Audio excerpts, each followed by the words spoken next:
بسم اللہ الرحمن الرحیم۔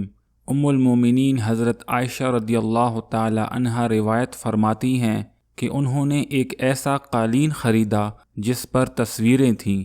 جب اس قالین کو آپ صلی اللہ علیہ وآلہ وسلم نے دیکھا تو دروازے پر رک گئے اور اندر داخل نہ ہوئے، اور میں نے آپ صلی اللہ علیہ وآلہ وسلم کے چہرہ مبارک میں ناپسندیدگی دیکھی۔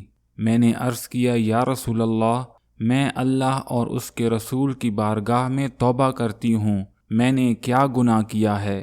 آپ صلی اللہ علیہ وآلہ وسلم نے فرمایا، یہ قالین کیا ہے؟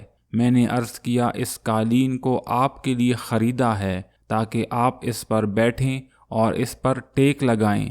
آپ صلی اللہ علیہ وآلہ وسلم نے فرمایا، ان تصویروں کے بنانے والوں کو قیامت کے دن عذاب دیا جائے گا اور ان سے کہا جائے گا، جو تم نے بنایا ہے اس میں جان ڈالو، اور آپ نے فرمایا، جس گھر میں یہ تصویریں ہوتی ہیں اس گھر میں رحمت کے فرشتے داخل نہیں ہوتے۔